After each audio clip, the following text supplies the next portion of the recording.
पूरा हफ्ता एक बिज़ी और थका देने वाले रूटीन के बाद सैटरडे संडे आते ही हम औरतें सोचती हैं कि हमें थोड़ा-सा आराम मिलेगा और सैटरडे संडे हम बहुत ही आराम से अपनी फैमिली के साथ टाइम स्पेंड करते हुए बिताएँगे। लेकिन ये बातें सिर्फ़ सुनने में ही अच्छी लगती हैं और एक औरत की ज़िंदगी में ऐसा दिन कभी भी नहीं आता है कि जब वो आराम से, शांति से, बिना किसी टेंशन के, बिना किसी काम के स्ट्रेस के या बिना किसी काम के बारे में सोचे अपना पूरा दिन निकाल दे। लेकिन कुछ टिप्स एंड ट्रिक्स के थ्रू, कुछ हैक्स को फॉलो करते हुए हम इन कामों को थोड़ा-सा अपने लिए आसान बना सकते हैं और एक बिज़ी शेड्यूल में से कुछ टाइम अपने लिए निकाल सकते हैं, अपनी फैमिली के लिए निकाल सकते हैं। आज की वीडियो में कुछ ऐसे ही हैक्स और ट्रिक्स आप लोगों के लिए लेके आई हूँ। उम्मीद करती हूँ वीडियो पसंद आएगा। वीडियो पसंद आए तो वीडियो को लाइक और चैनल को सब्सक्राइब करना ना भूलें। Hello everyone, hope you all are doing well and once again welcome back to the channel. तो जी पूरे हफ्ते की वीकली प्लानिंग मैं सैटरडे या संडे को करती हूँ क्योंकि मेरे बच्चों का ऑफ होता है। और सबसे पहले जो मैं अपने किचन में चेक करती हूँ वो होते हैं मसाले। पूरे हफ्ते के मसाले मैं सैटरडे या संडे को प्रिपेयर करके रखती हूँ और बहुत सारे काम ऐसे होते हैं जिनकी वीकली प्लानिंग मैं सैटरडे संडे को करती हूँ, जिससे मेरे पूरे हफ्ते का बिजी शेड्यूल थोड़ा सा इजी हो जाता है और अपने इस बिजी शेड्यूल में से हफ्ते के बीच में मैं अपने लिए भी थोड़ा सा टाइम निकाल पाती हूँ। अच्छा, वीकली प्लानिंग जब मैं करती हूँ तो एक बात का बहुत ख़ास ध्यान रखती हूँ कि प्लानिंग मैं वीक के हिसाब से ही करती हूँ, चाहे फिर वो सब्जियां कंज्यूम करके रखने का काम हो या मसाले रेडी करने का काम हो। यहाँ सबसे पहले मैं धनिया पाउडर और जीरा पाउडर की तैयारी कर रही हूँ। धनिया को मैंने सिर्फ गरम होने तक भूना है ताकि अगर थोड़ा बहुत मॉइस्चर धनिया में है तो वो रिलीज़ हो जाए। जीरा को मैंने थोड़ा सा कलर चेंज होने तक और हल्की सी महक आने तक भूना है। बहुत ज़्यादा कलर चेंज होने तक या काला होने तक मैं जीरा नहीं भूनती हूँ। अगर हम जीरे को उस लेवल तक भूनते हैं तो जीरा पाउडर में कड़वास आता है। इस वजह से हमें जीरा भूनते टाइम इस बात का खास ध्यान रखना चाहिए कि हल्का सा जीरे का कलर चेंज होना चाहिए, बहुत ज़्यादा ब्लैकिश में जीरा हमारा नहीं जाना चाहिए। यहाँ दोनों ही चीज़ों को मैंने ठंडा होने के लिए प्लेट में निकाल दिया है। जीरा और धनिया जब मेरा बिल्कुल अच्छे से रूम टेम्परेचर पे आ जाएगा उसके बाद ही मैं इसका पाउडर बनाऊंगी। दोनों ही चीज़ें ठंडी हो रही हैं, तब तक हम तैयारी करेंगे अपने अगले काम की। सर्दियों का मौसम चल रहा है, मिर्चें बहुत अच्छी आ रही हैं, गाजर बहुत अच्छी आ रही है, गोभी बहुत अच्छी आ रही है, तो सर्दियों में अचार खाने का अपना ही मज़ा है। और यहाँ मिर्च के अचार के लिए मैं मिर्च कभी भी ख़रीदती नहीं हूँ। सब्जियों के साथ जो मिर्च आती है वो इतनी आती है कि पूरी मिर्च नहीं लगती है, उसमें से थोड़ी थोड़ी मिर्च बचा के रखती हूँ। सैटरडे संडे तक इतनी मिर्च इकट्ठी हो जाती है कि हफ्ते भर का मिर्च का अचार मेरा बहुत आसानी से बन जाता है। यहाँ मैंने 4 गाजर ली है। ये 4 से 5 गाजर का अचार हमें हफ्ते भर इनफ रहेगा क्योंकि गाजर का अचार सिर्फ मैं और खुशी ही खाते हैं। और मेरा मानना ये है कि जब कोई काम इतना आसान है या हमें वो काम करना आता है तो हम क्यों ना उसे अपने हाथों से करें, यानी कि हम अचार अपने हाथों से बना के खाएं। मार्केट से बनाए अचार में और एक बारी आप मेरे तरीके से अचार बना के देखिएगा, आपको बहुत फ़र्क दिखाई देगा। आप दोबारा मार्केट से अचार ख़रीदने की नहीं सोचेंगे।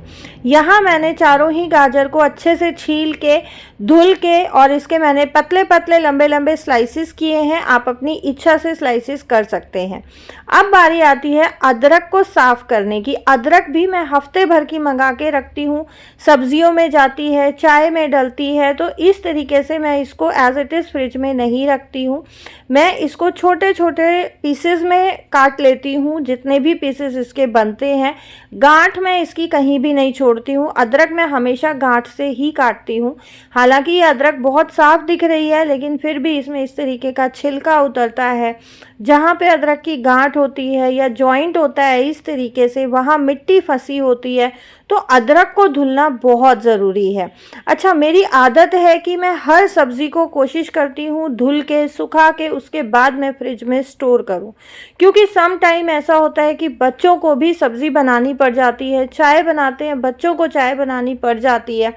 अगर धुली हुई है तो बच्चे उसको यूज़ कर सकते हैं। कई बार होता है बच्चे भूल जाते हैं धुलना, तो इस वजह से धनिये को भी मैं अच्छे से धुल लूँगी और सारी ही चीज़ों को मैंने अच्छे से धुल लिया है। अब बारी आती है इनको सुखाने की, इनका मॉइस्चर ख़त्म करने की।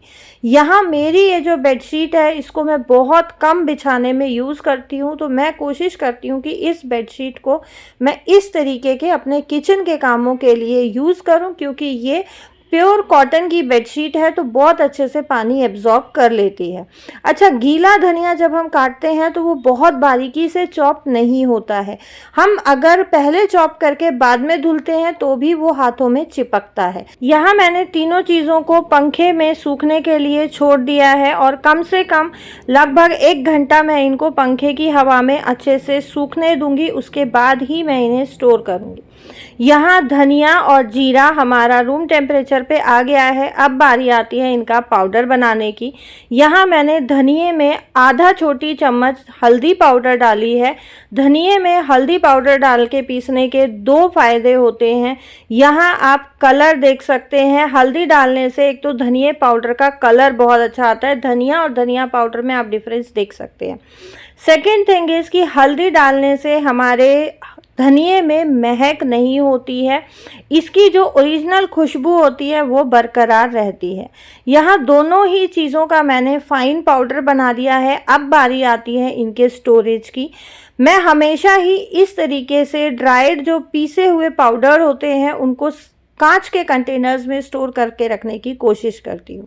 यहाँ साथ साथ मैं तैयारी कर रही हूँ बच्चों के नाश्ते की। नाश्ते में मैं आज बनाने वाली हूँ ढोकला, और ढोकले की रेसिपी आपको मिलेगी मेरे दूसरे चैनल खुशी फैमिली व्लॉग्स पे। यहाँ मैं आप लोगों के साथ डिटेल रेसिपी शेयर नहीं कर रही हूँ। और यहाँ जो है मैं बिल्कुल अच्छे से इसका फ़ाइन एक बैटर बना के ढक के इसको रख दूँगी। जब तक ये रेस्ट होगा तब तक हम तैयारी कर रहे हैं मिर्च और गाजर के अचार की।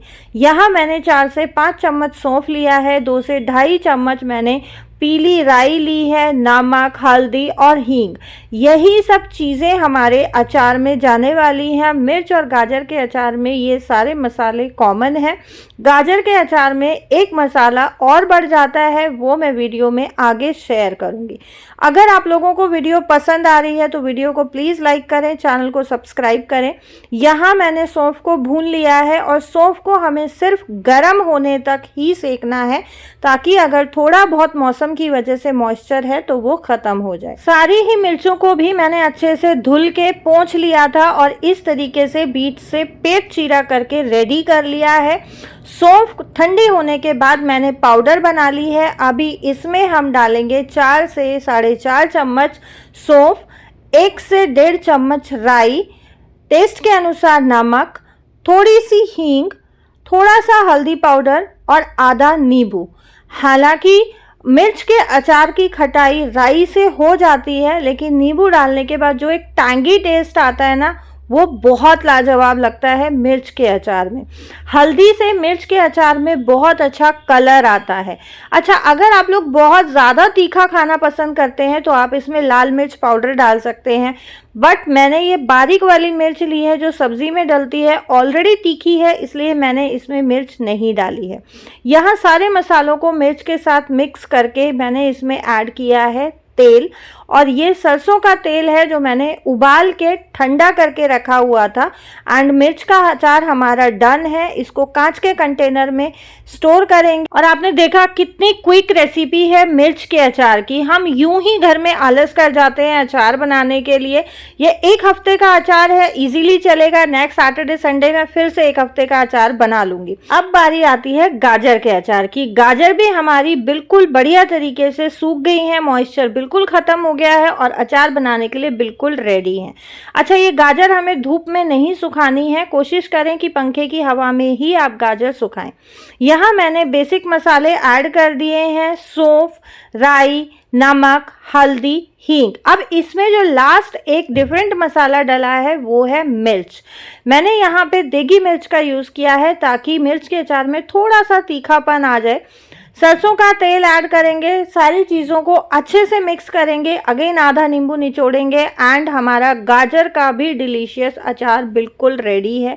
मैं इस तरीके की जैम की बॉटल लेती हूँ। जैम हर किसी के घर में आता है, हर किसी के बच्चे को जैम खाना पसंद होता है।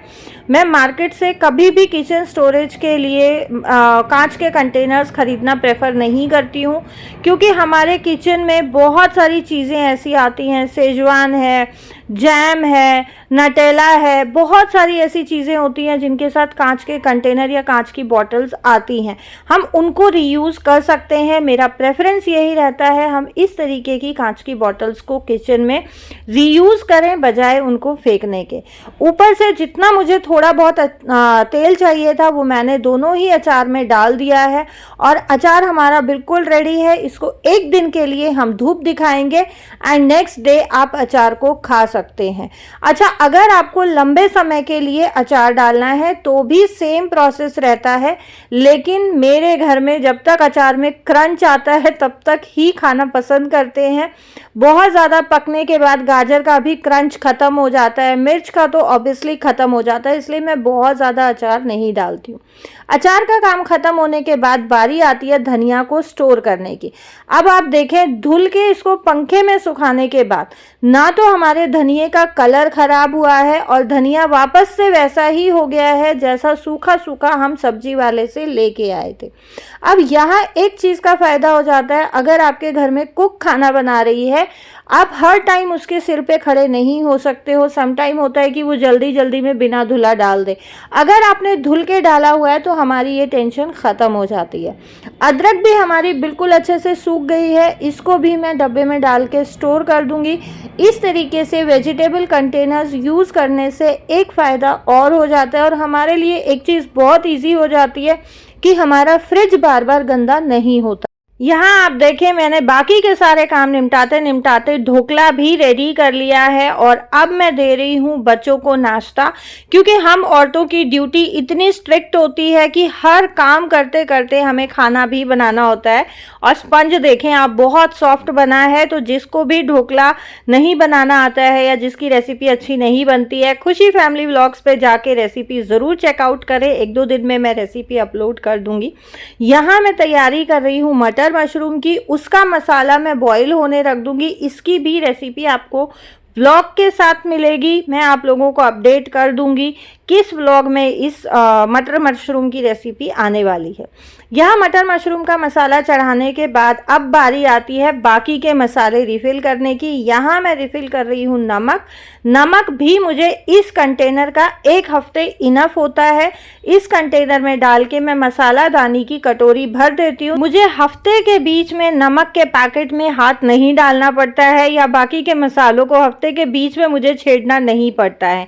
तो उस टाइम पे मैं अपने किचन के थोड़े बहुत बाकी के काम निपटा लेती हूँ या क्लीनिंग वगैरह कर लेती हूँ।